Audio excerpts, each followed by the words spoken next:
Ladies and gentlemen of the interwebs, welcome to the Beacon TVL show, your source for great thoughts and analysis and news here in the world of on-chain finance.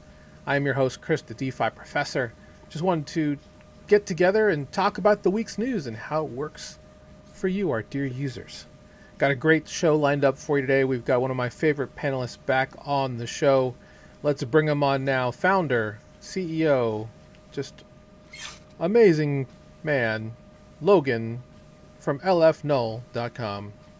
Also president, Nebraska chapter of Stand with Crypto. How are you, sir?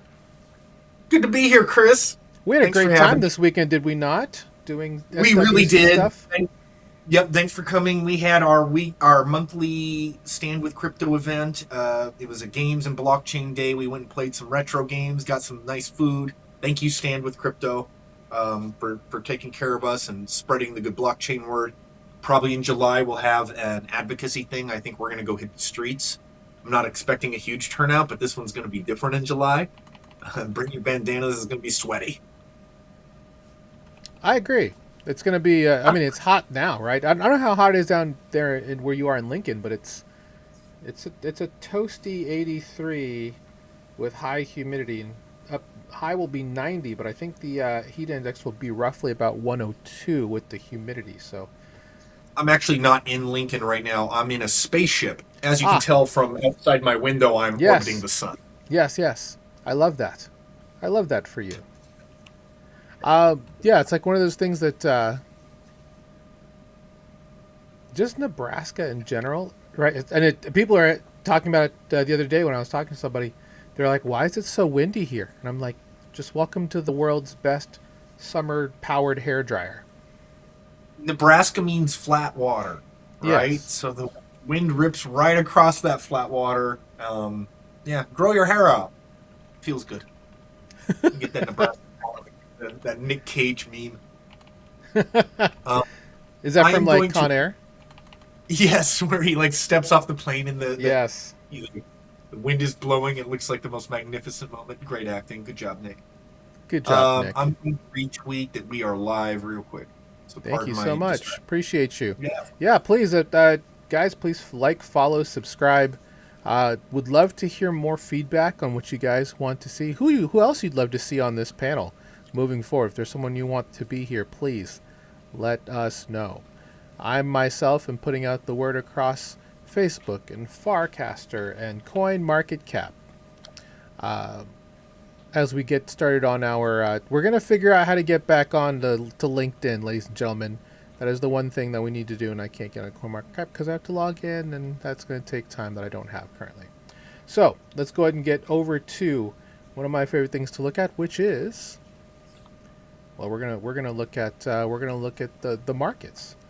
So while Logan is doing that, I'm going to pull up the markets on where we're looking at. We recrossed 60K for Bitcoin. Well, there's a couple of things that have caused this. So a lot of people are still very worried, I think, about two things. What's the Fed going to do? And Kevin Warsh, who I believe is in Portugal right now for an economic summit. Interesting remarks from him I woke up to this morning. He said that the goal is to focus on inflation. So if the magic 2% mark is to be believed, and we're roughly at 4%, there's a fairly good chance that rates are going to go up again. With that said, he is not willing to mention the strategies he will be employing, because if there's anything that he wants to do, it is to shut down the amount of information that's coming out of the Fed with regards to forward guidance, because he does not want the Fed as a central bank to be the main influencer of risk markets, unlike his boss, not his boss, but the president of the administration that they're tied to. Whereas, because, Trump is, strangely enough, the largest influencer in the world when it comes to risk markets, whether it's stocks, whether it's Bitcoin, all that type of stuff. It seems to now ebb and flow with the things that he is thinking. We'll talk there was about literally a poly market bet on whether or not he would say praise be to Allah. Yeah, I mean that's a mention market, right? So let's kind of bring that part up because poly market. Speaking of that, Oh, I'm. Thank you for bringing this up. yeah. I just tweeted about it. I'm like, God, I hope we cover clarity. So before we talk about clarity, you mentioned the mention markets. So what's interesting, and we talked about this right on over the weekend at our SWC event. It's We did. interesting how we are in a world where anyone in the world can now literally bet on any outcome on one unified platform. This is different than anything we've ever seen. Prediction markets, that's the blanket statement for all of this, is going to become a very large part of not only just betting, but also I think in terms of public discourse. Because we're in a situation now where somehow, and to me this is still surreal. It's surreal to me that Polymarket, Kalshi, Orderly, Limitless, whatever else is out there, that people just like ask Grok, right? It's like the one thing you have to ask, like what, like something just happened, and they're like, well, let's go see if there's a Polymarket thing for it, or we should ask Grok if that's actually real. For example, two people have climbed to the top of the Empire State Building today, holding a banner. I think they're dressed interestingly enough. It's like triple digits up in New York today. So He they just proposed to her. did he really? Yes, this story is unfolding. He just proposed. It is one of the most romantic things I've ever seen. Some people are absolutely poo-pooing on it, calling him a couple deviants, but honestly, this is pretty cool. And even all the people who are hating on it, it's like, hey, you're giving their message credence as you Yeah. dog them.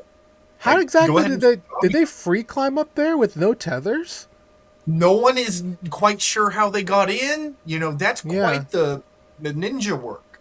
Well, that's 776 feet up the That's ground. not small Oh, I beans. take that back. This is the Empire State Building. This is not the Freedom Tower. Okay. Still true. Still. Everything I just said still applies. And Yeah. you same, except maybe the height quote. Well, so here's the thing. I love the story, but also interesting is the story that's on the banner. Because that's the part that's going the most viral, not the part that he proposed to her like it's like a romantic thing. And happy marriage to them. They look incredibly fit. uh, Right? the banner Makes some says, climbing.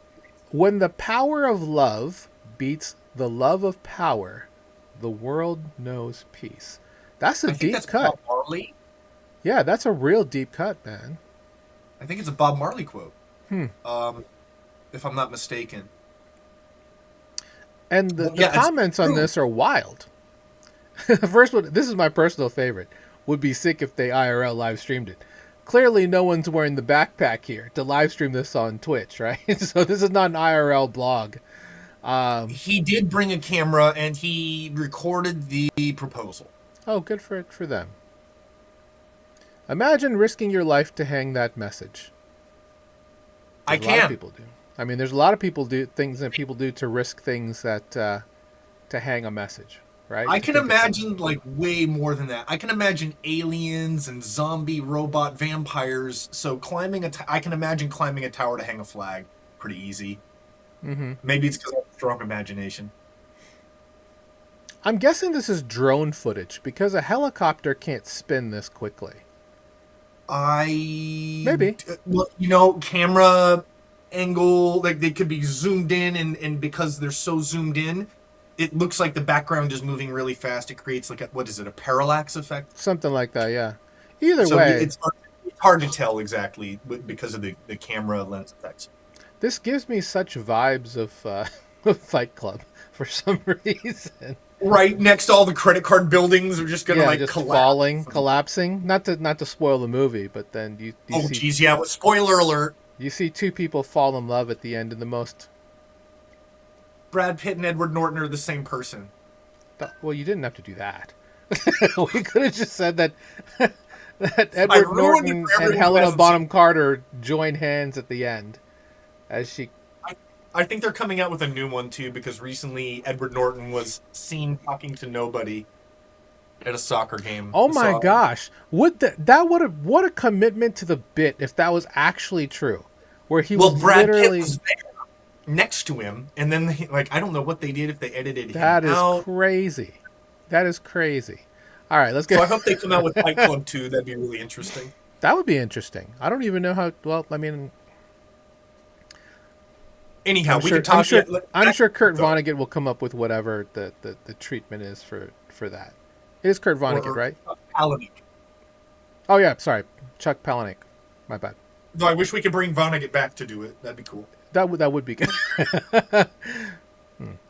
My apologies. Oh no, sins of literature. I think aren't that heavy. I hope so. Well, Clarity Act signed into law in 2026. I responded to your retweet on this, saying I should have bought the no shares on this because, I mean, I'd be in a much more interesting position if that was the case. I'm devastated. I hate this. This absolutely infuriates me, Chris.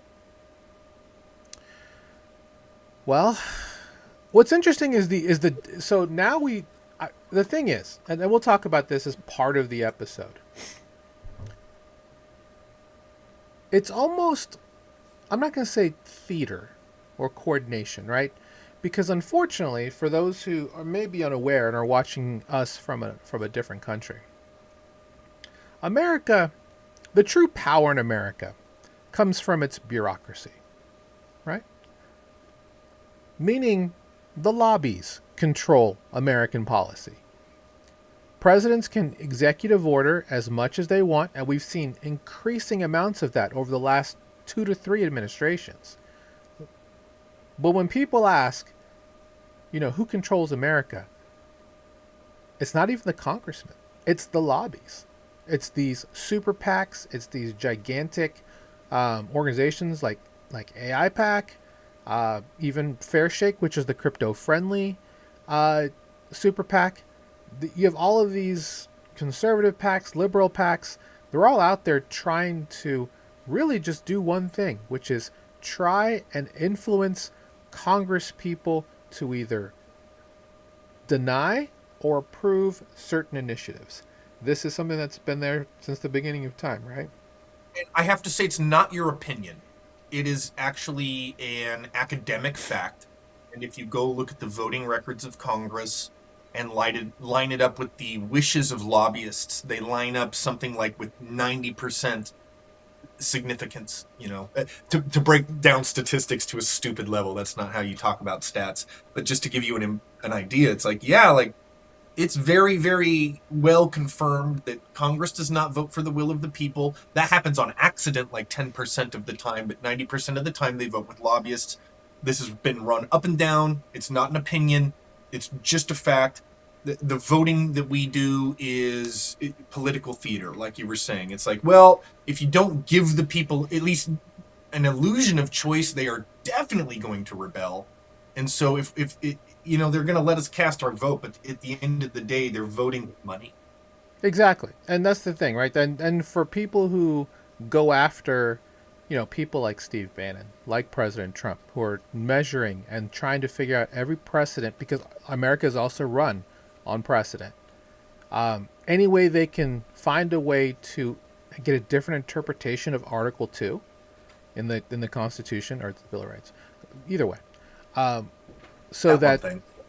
so the president actually has more power than he does, because there's clearly a lot of gridlock.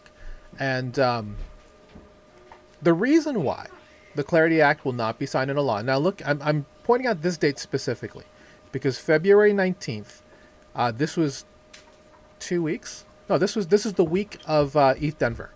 The week after, we were on pods, and I said, we were here on the pod, and I said, I am bearish on the idea that the Clarity Act will actually be signed into law this year, because they didn't get it done in January when they were supposed to get it done. They didn't get it done last October because Genius went in August. So Clarity wasn't going to be far behind, but they gave, and then Brian Armstrong said what he said, and that gave banks the time to really stop and think, wait, what's going on here? Maybe that was theater too. maybe this was always the issue. And we're going to talk about a couple things that are happening here. There's a couple things that have happened in concert with this. The reason why it's not going to be in law anymore is because A, they can't get it to the floor, and B, now we're in panic mode because we're in a situation where multiple candidates that don't favor the president are going to be elected into office in Congress. So most of the energy for lobbyists, for everybody else, is going to be to figure out a way to preserve the Republican majority in the legislative branch. That's the sole purpose and focus from now all the way until November 1st. Survival, right? So that's the main reason why the Clarity Act is definitely dead for the rest of this year. It's and they're gonna. This is how bills die, Chris. They kick the can down the road, and then when they get to the can again, they kick it, and they bury the dang thing in apathy. Effectively, it's like eventually we forget about it and we move on to the next big fish to fry, and there's always going to be a bigger fish to fry. And like you said, they're in survival mode. Like they don't have time for clarity. Exactly. So I'm upset about this. I've been pushing on this really hard. I talked to Pete Ricketts' office, God knows how many times, at least once a week. I've pushed on the Republicans in the state so hard to the point I think they might be hating me now. In fact, I'm pretty sure they do. And we didn't even get it across the line. I feel all of my blood and sweat went for nothing. And it's so frustrating to watch the system not care about us. And I've been in crypto in foreign countries, and I know that things can be better. And literally, they've put in these obstacles that now we have to make acts and bills to remove. And it's just so frustrating. And, they're at recess now, and I can just imagine these senators out at, like, beach resorts, like, kicking back, having a Mai Tai on my tax dollars, not passing the Clarity Act. So let's kind of visit that for a second, because one thing, you are part of Stand with Crypto.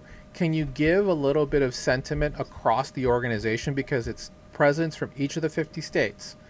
What is the overall, I guess, pulse and sentiment across Stand with Crypto about what's happening here with the Clarity Act?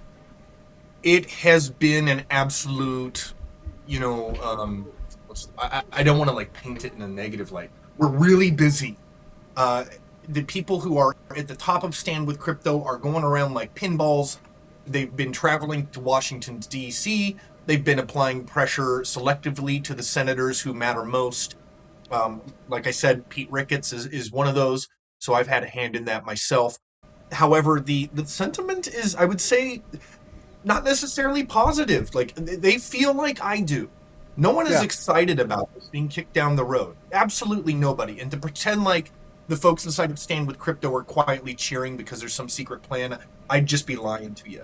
Unfortunately, the talk is like, guys, we need to stop this from being kicked down the road because this is how they kill it. That's not words I came up with. That's I'm parroting. And so on that one, and it's like, this is not good. Like, basically, in my mind, Clarity's like in a coma in the hospital, like doot, doot, and we're just like waiting for the thing to wake up, like holding its hand and telling its stories. So, in the event that Clarity does not get passed this year, what are your thoughts on when it will be passed?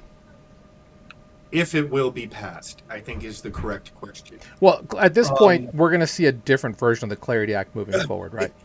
And it's really hard to extrapolate out. I follow Cynthia Lummis very, very closely, and that is she's really kind of our, I won't say leader, a bit of a Paul Revere icon inside of Stand with Crypto and inside for the Clarity Act. And I know that some of the people, even within the Nebraska Stand with Crypto community, are frustrated with her, despite her being kind of the darling.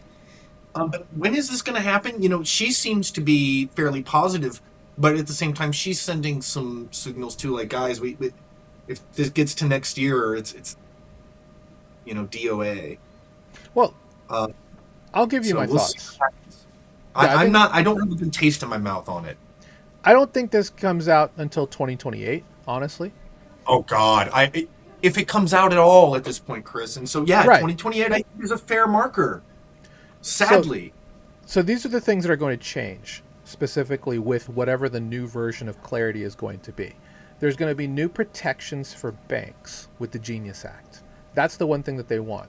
They're going to have new protections for yield-bearing stablecoins, as well as hopefully there'll be a little bit of, not a little bit, but there will be protections for developers and other types of entities here in this space to protect them in a world of stablecoins from being, thrown into jail, stuff like that. Um, and just in case you're not aware of what Chris is talking about right now, there are several blockchain developers that have created privacy centric code that the US then subsequently arrested or punished them for. Kind of without real legal precedent. You know, it's pretty wild. And I don't want to, take over the conversation with that, but no, just you're so you fine. know, just so the audience knows. No, and the thing is that what's going to they're going to change the Genius Act with the Clarity Act. That's what's going to happen.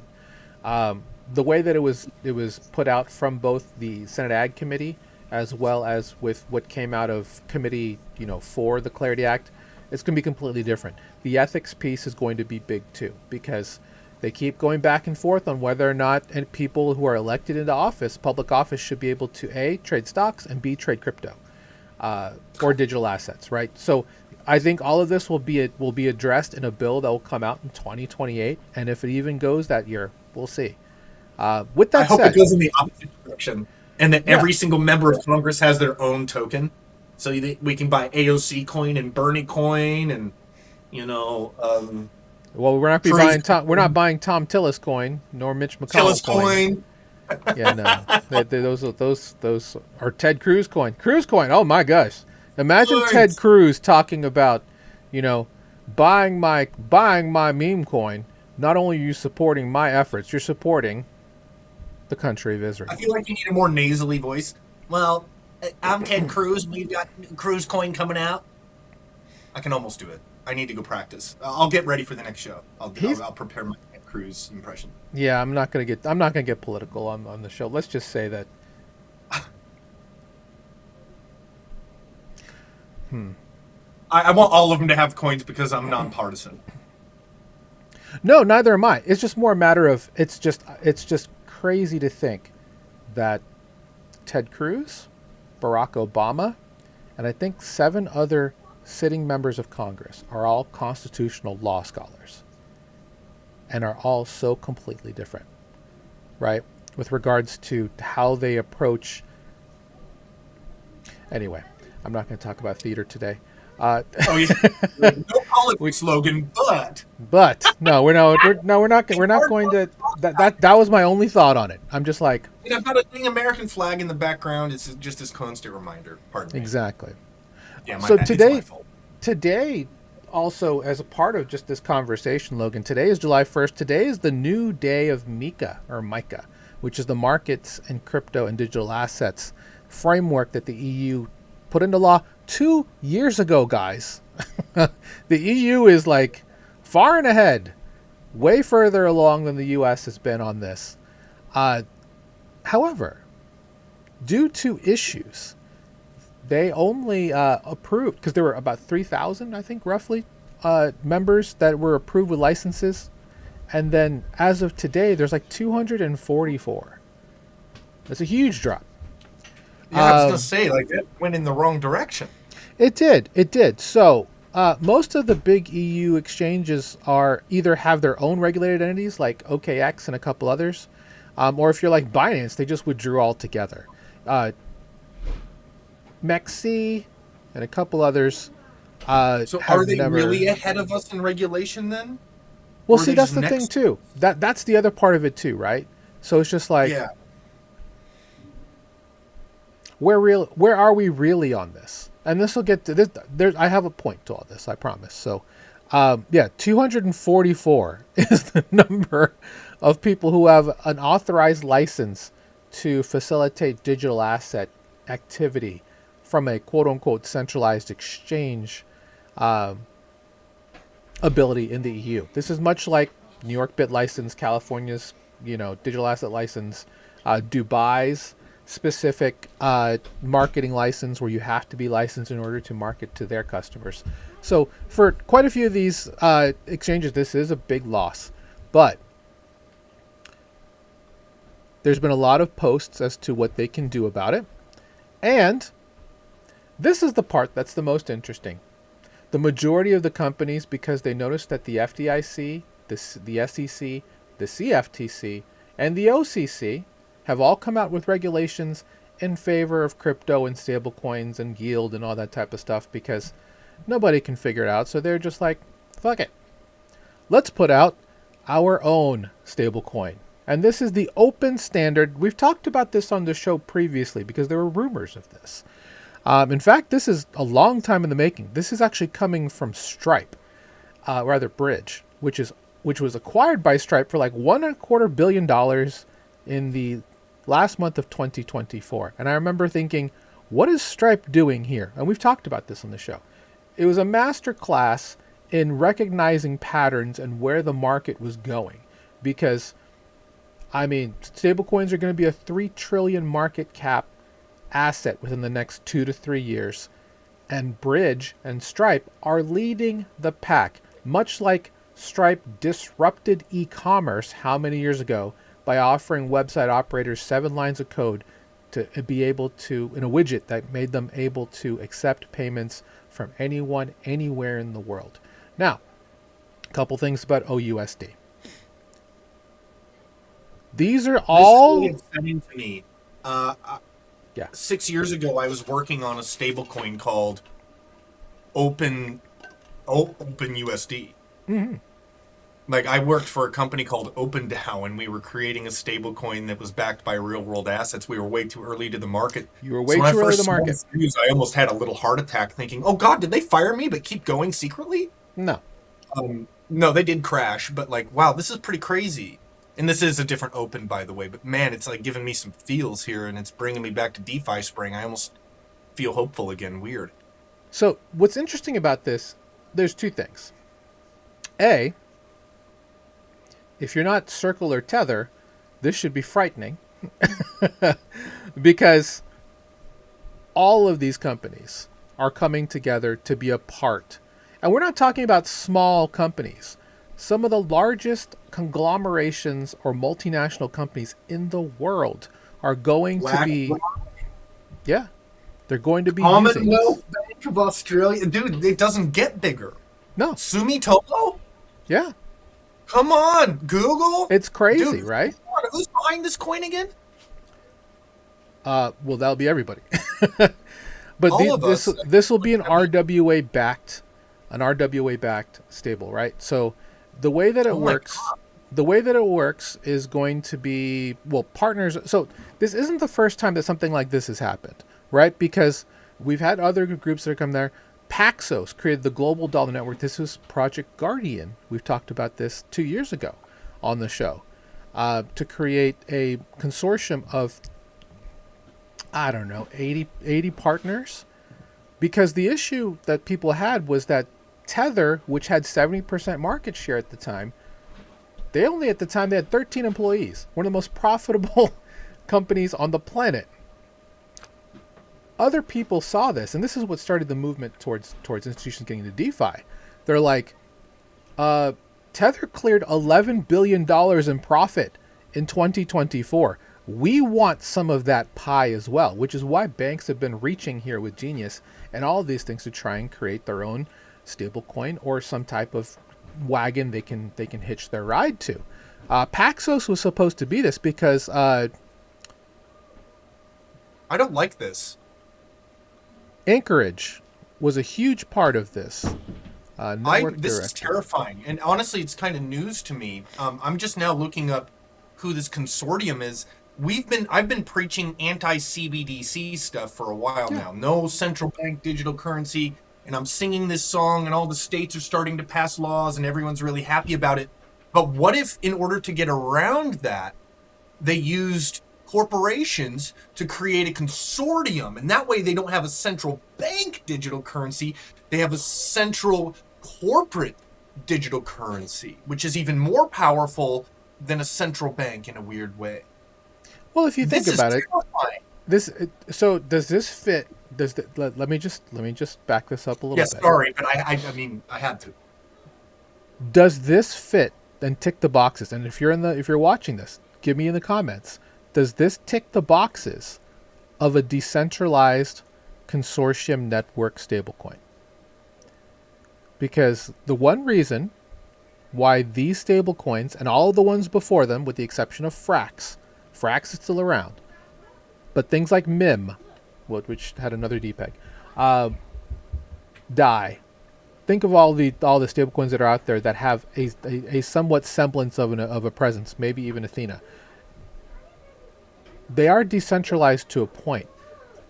Are they going to make it as decentralized stablecoins in this market, or do centralized entities like Circle with USDC, which is almost minority owned by Coinbase, and Tether as a centralized stablecoin, which has God knows how much, almost flipped Ethereum.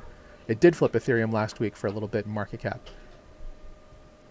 Those are centralized stablecoins, meaning they have the power to programmatically stop, freeze, all this type of stuff. Does something like this, which may or may not have that, we don't know yet, because yesterday was literally day one of the announcement.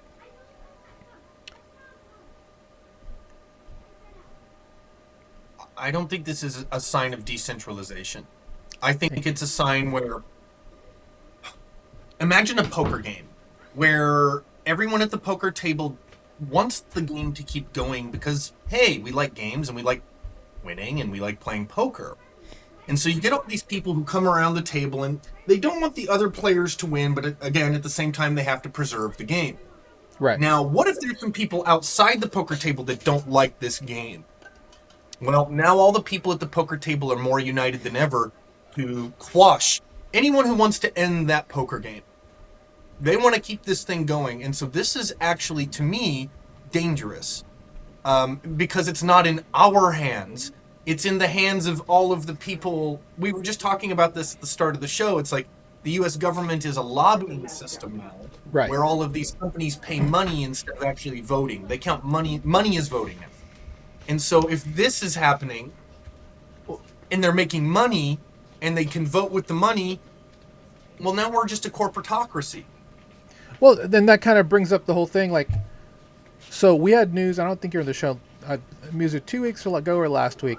It looks like most of the big institutions are now gonna create their own blockchain, mainly because they want to have. I mean, they can do it. They could have done it 3 years ago, but they've been using Canton Network for the last 4 years for doing their sandbox testing. And maybe the words from Shinaka are probably the best way to describe that. It's not democratizing the float. It's the loophole industrialized.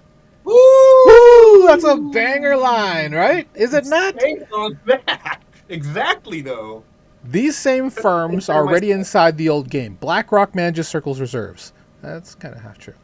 Coinbase already collects a slice of Circle's interest that grows because stablecoin sits on Coinbase. It's a joint venture. USDC was a joint venture between Coinbase and Circle. They just brought USDC in-house. They're scaling the trick. I don't love USDC or USDT either, but this is like on steroids. In a way, yes.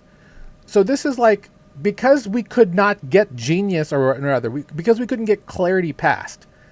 All of the groups, because again, this is the year of integration. 2026 is the year of TradFi and DeFi just becoming Fi. Smashed together, right? This is the move that they were going to plan in the event that Clarity wasn't going to pass. They're like, we're just going to do it anyway. And this is how Stripe... need your permission. They don't, because this is Stripe. Remember, Stripe can do whatever the hell they want now, because now they have hundreds of billions of dollars. They're the closest thing we're going to see to Tether at this point. Look how close they are to flipping Ethereum again. And it's just, it's insane that the rest of the world is going to take on 3 separate companies here, Tether, Circle, and Athena, to try and create a standard so that we have borderless, frictionless, we'll just call it censorship resistant and anti-fragile payment coins to help so that group, oh my God, I just described the New World Order. Oops, New World Order. Yeah, but look at it. It's terrifying. So they can't kill crypto. So the only way, if you can't beat them, join them. Yeah, they've Right? commercialized it, So, right? This is the right. commercialized. And it's, This they is this co-opt is this stuff, and yeah. then they build laws around it, and they shut the door behind them. That's how they kill crypto. It's by using it. And so we need to make sure that they don't take over our industry here, and that we remember the original thing that brought us all here in the first place. It wasn't just for return on investment, guys. Satoshi's Think back. vision. Why did we make this? Why did Satoshi Nakamoto make Bitcoin? Think about it. It was not so you could get a high ROI. I promise you. He wasn't thinking that small. Tell me what the Or NSA vague. thought that they should do. Or it was the CIA. Yeah, one of the two.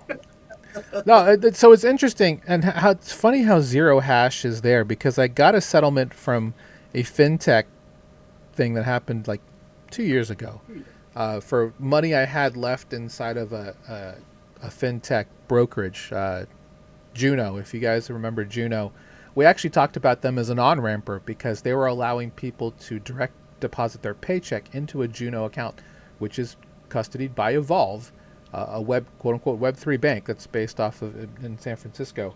And you could use zero hash, or Wire at the time is what they were using, WYRE, to buy stablecoins or crypto directly from this account. And it was a great way to sidestep what was happening at a centralized exchange like Coinbase or Binance.us if you're in the US, or some of these others at Crypto.com.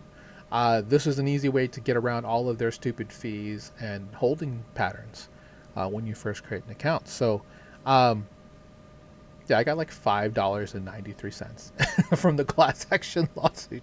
So I'm like, what floor am I sweeping with this NFT crowd? Winner, McDonald's dinner. I can't even buy a McDonald's. Yeah, right. Like you'll get Well, some fries. So I could with the app, right? Because on Fridays you get free fries, so I could go and use the $2 menu to get like a McChicken, and then that and a drink, and I might get to $5.93. I might. So that's the world we live in, guys. Where it's like, it is a luxury, right? Like, for example, I'll use this example. I mean, it's not cheap to eat out anymore, guys. It's that simple. It's cheaper. It's not cheap to DoorDash either. It's not cheap to get Uber Eats or whatever you're using to have food delivered to you. It's a luxury to go out and eat at businesses now, which maybe that's the whole point. But at the same time, if you have a family, like my household's a family of 6, you know, for us to go to McDonald's is like an $80 affair. Yeah, right. You might as well go get. It's like a steak dinner now. Yeah, it's even worse. You know? But yeah, seeing all of these groups come together for this. I did want to bring up Jeremy Allaire's statement on this, right? Because Circle stock dropped like 19% on the news. Probably hit the SSR volatility. On Wall Street, it would have hit the circuit breaker. In crypto and at perp dexes and CEXs, nope. Just a Wednesday. It's just a Wednesday. Your stock is going down. You know, he decided on his statement. That is a statement and a half. I'm just going to go down because there's 2 things I wanted to point out. I thought this was interesting. Q1 2026, according to third-party analysis who tracks stablecoin adoption, USDC handled $30 trillion in on-chain transactions. USDT handled the remaining 20%. $30 trillion in transactions happened on-chain. On-chain. This is not even in what you might call the quote-unquote real world. Actually, that probably does include that, because if I use any of my crypto cards, my Coinbase, Visa, any of the other stuff, that probably does work as an on-chain transaction because it does debit USDC on the backside. $30 trillion, that's $10 million a month if you just go with the straight average there, in 2026. For anyone who still thinks crypto and digital assets is not real, guys, $30 trillion in on-chain transactions. That's a lot of fucking money. That's nothing to shake a stick at. This is No. not tulips or beanie babies anymore, guys. I Yeah, don't like, know if anyone thinks that. There or probably trying to are. get on to, World Series of Poker or something like that. USDC handling 80% of that is still a lot of money. So it shows how much two groups have done, which is why this is so interesting. Uh, to his You could credit, eat both of their lunch. That 80-20 oh yeah, Pareto principle split is about to get annihilated. exactly. Now, to his credit, he does say that he does believe that the stablecoin market is likely several orders of magnitudes larger. The future market is going to be, and that when he says future, this is probably 18 months away. Let's be honest. It's growing quickly. But this is the part that's interesting. At the same time, Circle has diversified our product and platform stack, expanding across ARC, which is their layer 1, CCTP, which is the industry-leading stablecoin transfer protocol specifically for USDC, their CPN, stable FX for Forex, and an agent stack. So they have diversified all of this. And I think the other part too, it's not here. The point is that he recognizes there's competition. He recognizes that they're probably going to have their lunch eaten at some point, but they have a whole bunch of technologies, because the one thing that they've done that I think is probably the smartest part, along with what Stripe has done, is that they've built the infrastructure for everyone to use. There's a difference between just going out and declaring we have a stablecoin backed by RWAs, and there's a difference between doing that and building all of the infrastructure underneath it. Because now you control the pipeline as well as where it's going. So they're going to be fine, is really my point. They're going to be perfectly fine. What'd you say? It reminds me of McDonald's. So Ray Kroc, he didn't. It's not called McCrocs, Right. though Ray Kroc was the one who built that empire out, and the way he did that, stole it from the McDonald's brothers, was by buying the land underneath them and buying like the logistics. Essentially, he literally bought the ground out from under the McDonald's brothers, and this is kind of what it feels like. It's like, yeah, you know what? You can go make a hamburger, or you can buy all of the land that the hamburger is made on. And we're doing that instead of with hamburgers now, it's stable coins. Yeah. And it is quite metaphorical, Leap. I realize that. Take it with me, close your eyes. It's a long way down.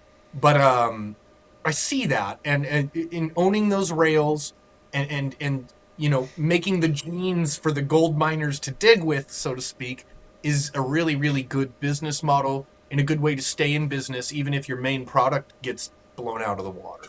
Exactly. And that's essentially what everyone on this list is hoping to do, because they didn't have the resources, they don't have the liquidity to build OpenUSD, but Stripe does.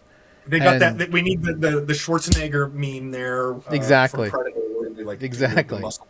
The exactly. And again, shout out to Shanaka Pereira for this. Good job, Shanaka.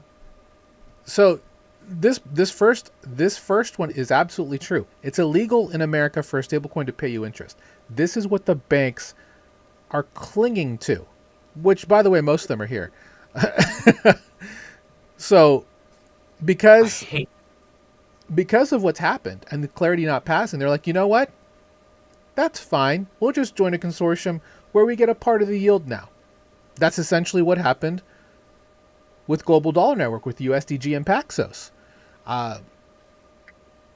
They're circumventing the U.S. government.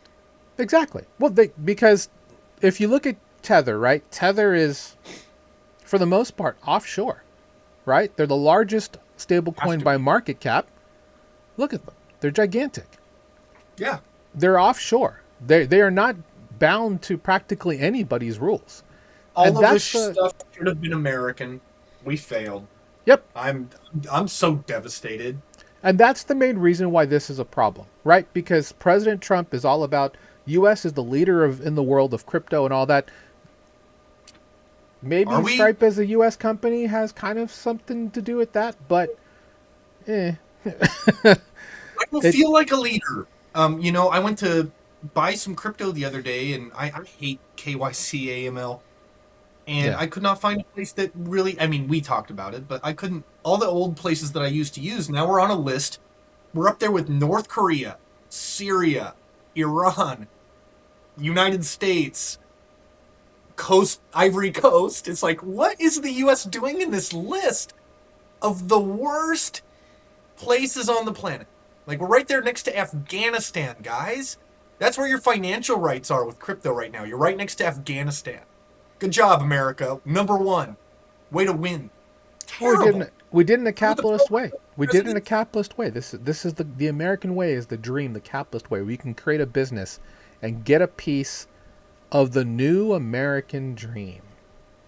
Man, I need to clip that.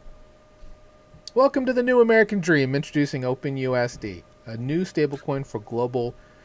Oh, that's the important part here too. For global money movement. Guys, this is much different than This is immigration terrifying. issues. This is literally anyone can take money and spend it now wherever they want.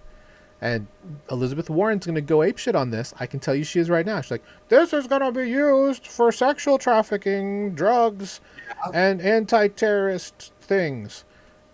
It's going to be used for everything. Like you said, this is the NWO, Chris. Oh my God. They don't need a CBDC. No, they have this. They have they just make one currency. Now, Think before about we it. send Oh my everybody into God, their, this is Alex Jones stuff. Get before him we on send, the line. before we Team send it. everybody into their doomsday bunkers, Logan. Yeah, guys, I'm going underground, 40 leagues under sea. I'll be talking to you from a bunk bed. Like I said, like, oh my God. This is crazy. They don't need an American stablecoin. They go bigger. Oh yeah, Why this. would you aim for a national stablecoin when you go to a world stablecoin? If you were truly evil, that's how high you would aim. Think about it. All right. Well, I'm sick. My let. stomach hurts now. Thanks, Chris. You're welcome, sir. Let's move on to the last two things I want to talk about. Because yes, this is somewhat terrifying. But the one thing that's interesting about Ethereum is two things. Last week, ETH Labs launched, which is a nonprofit R&D lab for both Ethereum and ETH, which is backed by, I don't know, 60 different founders, Bankless being one of them, Angels, a whole bunch Cool. of. Yeah, cool, right? Well, this morning, the financial version of this dropped as all the DATCOs, Bitmine Immersion, which now owns. Okay, so the idea for Tom Lee and Bitmine Immersion was to create a DATCO, a digital asset treasury company, where like MicroStrategy and Bitcoin, he wanted to own 5% of the global supply of Ethereum. That was the whole goal of Bitmine Immersion, right? And people are like, "You're insane. There's no way that's going to happen." Guys, as of yesterday, they now own 4.7% of the global supply of Ethereum. Wow. That's pretty wild. SharpLink, which used to be called SharpLink Gaming, I believe, or no, are they SBET? Yes. And then Joe Lubin, who's the co-founder of Ethereum, along with Vitalik and head of Consensus and all that. They've now created another non-profit called the Ethereum Institutional, dedicated to accelerating the institutional adoption of Ethereum, the L2's applications, and overall ecosystem. Interesting that Joe Lubin is here because he's the founder of Consensus, which is also the same engine with Linea as a layer 2 that is interfacing with Swift to bring 11,500 of their member banks into. Yes, Logan, I see the look on your face. Into Wow, I didn't know Ethereum. Yes, that Consensus, the one that's partnering that with is Swift huge. Yeah. I know and Consensus. Chainlink. I've applied 1,000 times. Yeah, so again, to everybody who thinks that this industry is a scam, it's fake, guess what? You guys got front ran by every single major institution on the planet to plant a flag and to be a part of this industry. They've now taken what was once the shitty bank industry, and now it's all going to be the shitty bank industry, plus credit cards, plus brokerages, plus really rich bankers and other financial brokers, all under one umbrella with open USD. Now, with that said, Even faster. Jesus. I'm not saying this to poo-poo this, because obviously this has been in the works for a while. We've known this. Yeah, it's a big snowball. Yeah, this is the whole point of this is more just of the breadth of the announcement, the BREADTH, like the whole really girth. Is yeah, global. The girth. Yeah, there's nothing. Girth.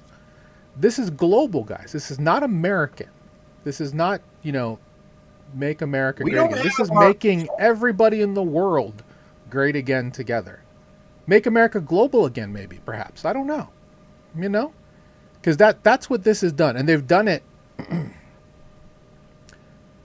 one transaction. Make America grovel again. Jeez, we're going to be on our knees here. It's interesting.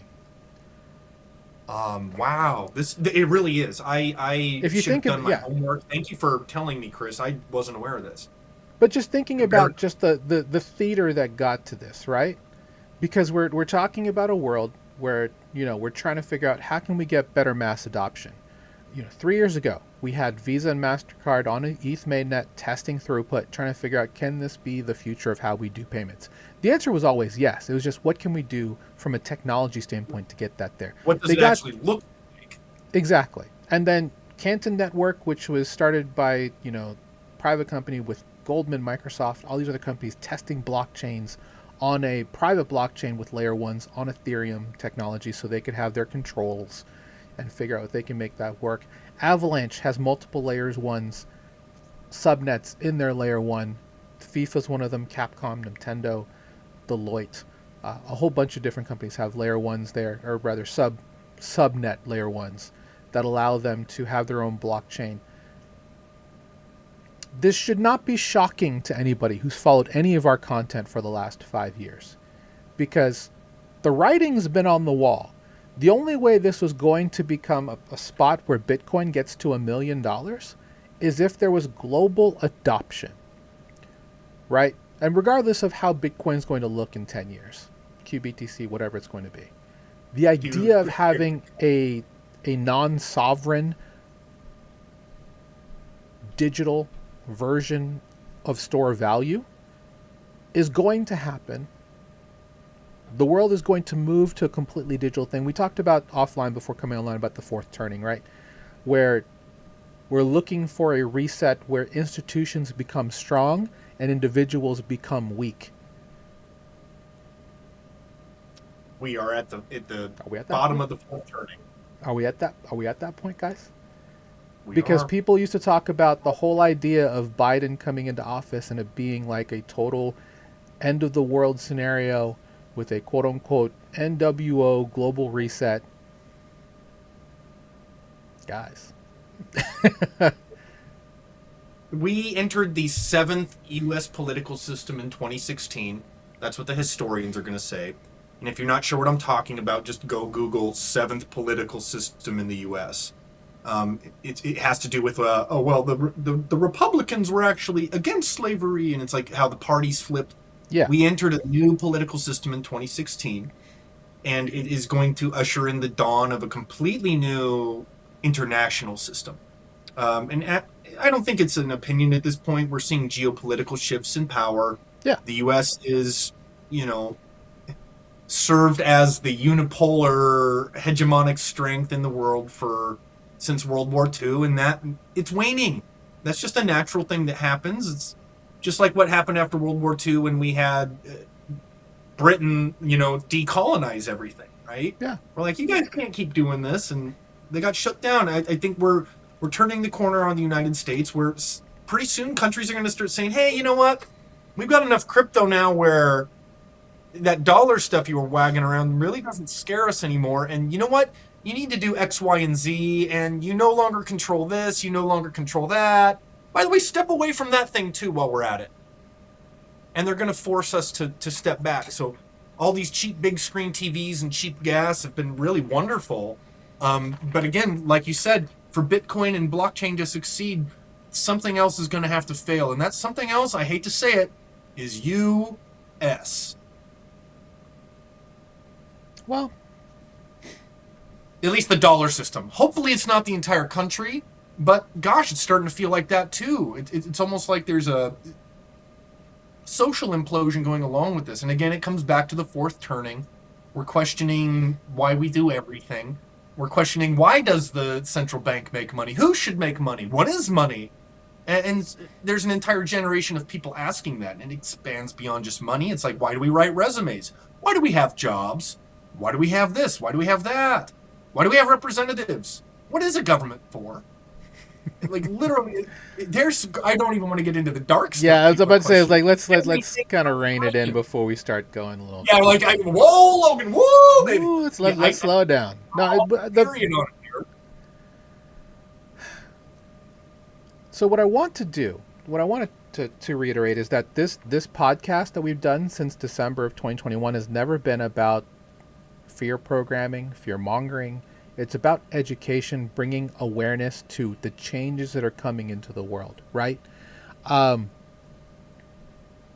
next question that's going to be asked of this group is, hey, where's the liquidity going to come from? And hey, also, how do I get Open USD? Right? Where is that going to come from? Do I need to sign up for an account somewhere? All of these companies are going to have it in some form. We don't know a whole lot. I mean, I know more, but I can't talk real about it, really. But When open token. yeah, it's an open token. Look at Coinbase, who's minority owner and Circle. They're on this list of people who signed up. Tempo, of course, is going to be there because that's Stripe's layer 1. So for people asking, did Stripe really need a blockchain? Oh, they sure did, buddy. Because guess what? Guess what's going to be Somebody feeding saw the something world? coming. Yeah, look what's going to be feeding the world, guys, with stablecoin liquidity in a very, very short amount of time. Tempo blockchain could possibly become the new center of DeFi. And what that DeFi looks like, what does that It's DeFi just look fine. like? Yeah. Well, let's wait to see what the agents do first before we start to call it justify. I think there's a lot of things. AI-fi, there we sure. We've got a lot of things to talk about and looking forward, but honestly, with regards to everything that's going on, besides the Clarity Act, besides MiCA, besides even ETH Labs and stuff like that, and ETH Institutional, this is probably going to be the most influential opening for this industry, I think, for the next couple of years. Mainly It's gonna because... set the tone. Go ahead. No, sorry to cut you off. I'm more like, I'm like, yeah, man. I know. I know how this is kind of eating you in your feelings. And I think for a lot of us who are OGs in this space, this is the culmination of 6 years or so of trying to get more people to recognize the legitimacy of what was being built in DeFi. Off the back of this, we're going to have a full crop of neobanks that are going to rise, build adapters into all of these banks. Oh my dear gosh. And honestly, I was saying how upset I am, and I totally am, because I think we should own the token, not a consortium. However, this is also what we wanted. Yeah. Like, this is what people were working towards, and it doesn't look the way we want it to, and that's upsetting. But this is what we wanted. This is what I started working towards in 2013, and what I saw coming in 2013 is like a world where the blockchain is just like the electrical wiring and the plumbing in the walls, and it's just everywhere. And again, it's not DeFi anymore. It's not, cryptocurrency. It's just currency and fi. That's what it's going to be. And so all of these blockchain people, they're just going to be finance workers here in about 5 years. We won't really need to make a difference anymore. It's going to eat fiat. It's going to eat money. And so it's really astounding. I think there are some silver linings to this. Yeah. Because it's mass adoption. Suddenly, talking about blockchain and this technology, people aren't going to look at you cockeyed like you got hit on the head. Yeah. They'll look at you like a finance person. They're still not going to like you, but at least they'll respect what you do. And to anybody who's watching this show and kind of wonders, like, what are we talking about? Guys, this is the future of how payment flows are going to happen around the globe. This is If you're finance, not if you're crypto. curious about how any of this works, feel free to reach out to myself. Feel free to reach out to Logan. We're all here to help educate, help on board. We want you as a business because this is you can't raise pitchforks. This is happening, and anyone in the world will be able to plug into this network. They already did. They've already been doing this. Visa and Mastercard have debit cards that are based at multiple protocols that are based here in blockchain, where you can actually take funds you already have on the blockchain and send them anywhere you want or spend them on anything you want. Remember, and this is something that Logan brought up just a couple of minutes ago. A lot of the projects that have come up, died, come back up, and died another death. To bring this here, like we'll even talk about Libre and DM from Facebook. This is all meant to provide a better global market for the unbanked and the underserved. Think about the number of people in this world who will be able to now remit money and send money without worrying about their local economy due to this standard that's being built. Not saying that this is a shout out to Libre project from Facebook from way back when. Ripple or any of these Ripple, yeah. But border that's the other payments. part too. What does Ripple say to something like this? I don't see Ripple's name on here at all. Let me Right, just, they're done. Ripple's dead. They just killed Ripple. So if you're an XRP fan, well, let's not. Hold you're on. done. Sell Oh, that never mind. XRP. Never mind. Ripple's right there. I missed it. Ripple's Never right mind. there. Never mind. mind. I take it all back. I was just joking. That's why I had to stop you because I was just like making sure. But they're going to be there. But Ripple also has their own stablecoin, right? And technically so does Coinbase. And Fred Garlinghouse in the house. in the house, right?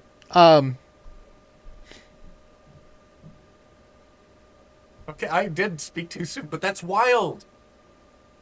This is really huge news. Like it's such mixed. I feel like everything about this. Yeah, and I'm trying to bring around like the positive portion, right? Yes, you can't tell me that this isn't corporate. This isn't corporate, just shenanigans, Corpo right? Coin 101. I'll be Yeah, the dark side on that, but you're right. The worst part about this, and we'll see how this all plays out. How programmable is this money? So if we all get a bunch of OUSD, and then suddenly if we don't spend it in 6 months, it expires. That's the kind of stuff like they did this with the digital yuan as a CBDC. This is the type of stuff that Nightmare Fuel could be part of. But at the same time, this is a chance for... God, why do I keep talking about the New World Order again? Ugh. I'm like trying to help it so like how Get him on. how someone who's a coffee bean farmer in Africa or a sculpture artist for roadside furniture, in Malaysia, in the Philippines, in all of these places now have this, or maybe even a cafe at the base of a mountain in Bhutan, the happiest place on earth.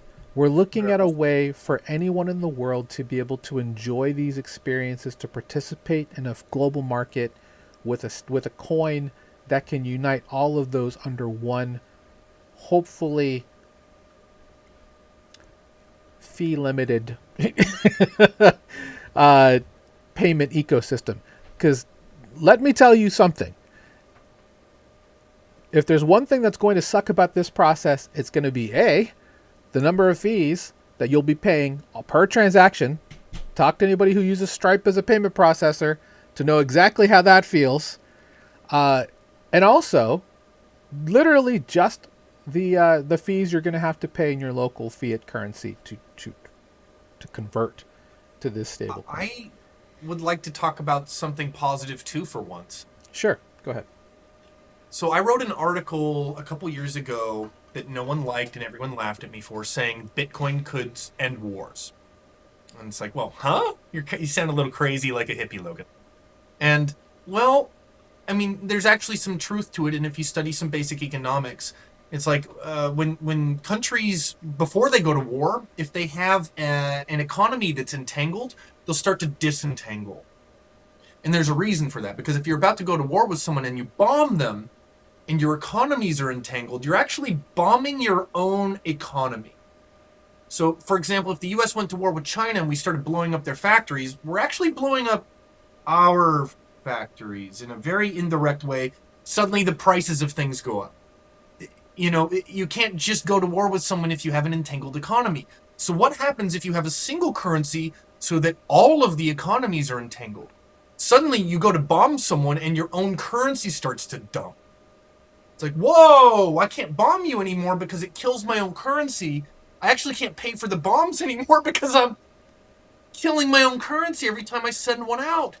So in a weird way, we start to prevent war by creating a very highly entangled economy so that when you bomb another country, you are bombing yourself. And I know it sounds a little bit crazy, but that's literally how economics works. And it's why countries disentangle economically before they go to war. It's what we're seeing with the US and China right now. They've been disentangling for a decade and a half, knowing that they might come to blows.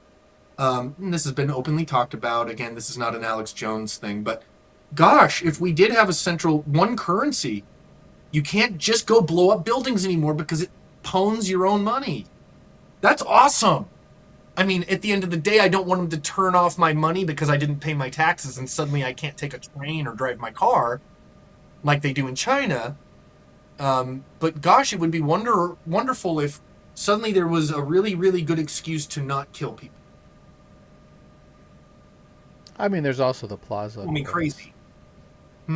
There's also the Plaza Accords that have been in existence since the Reagan administration. What's the Plaza Accords? We'll talk about that another time. Okay, we'll save that for the next episode. Next pod. Tune in next time for the Plaza Accords. Well, my curious thing is to see, like, obviously we're just talking out of our ass at this point, but if OpenUSD becomes the new way to settle the petrodollar or something like that, what does that mean, right? So anyway, we're way over time. I want to thank Logan for being here. lfnull.com. Mr. Thanks, Logan, Chris. please give the people an idea of what you're building. Plug yourself, because you have a freshly minted patent, do you not, sir? I do, and I've got a couple more patents on the way. Here's the multi-billion-dollar device in my hand that I really can't show you too much of right now because my lawyer would kill me. But yeah, we're working on a new type of mouse. I have expanded out from blockchain into tech in general. I have a quantum security background. I've got a hardware background. I started learning how to code. Bitcoin saved my life because it turned me on to all these different things around it in tech. And I've gotten to meet wonderful people like Chris through it who make life happen and make the world worth spinning in the first place. But yeah, I'm building a new type of mouse. It's designed to be used with a thumb brace, and it creates superior control. I am trying to kill the 60-year-old peripherals architecture that's right here in my hand, which is just, it's not that good of a device, honestly, if you want my opinion. But that's what we're doing. I've got a smart hat in the mix. But don't worry, I'm still in blockchain. I just can't talk about it because I don't want the government to kill me. We need to pass clarity first because what I'm building in blockchain is privacy related, and I can no longer talk about it as advised by my lawyer and team. I was going to pull out my MX Master 3S, and, I love that mouse, but the clicks on it that died, and I'm very sad. You got to use the volar surface of the thumb, like right in the middle of the thumb. That's what I'm going to do. I have bad thumbs like you, Logan, so I'm excited for the Hawk. So I'm working with some disabled gamers, and I'm working with military gamers right now, trying to get it into their hands, literally. Amazing. That's what I do. Onto their hand. Yes, right? Slip it right on. Pun intended. But thank you for letting me plug that. And yes, we're still doing blockchain stuff. I want to do some pretty revolutionary stuff, actually. I'm going to shoot the moon out of the sky when I come back to blockchain. I love it. Thanks for being here again, as always, sir.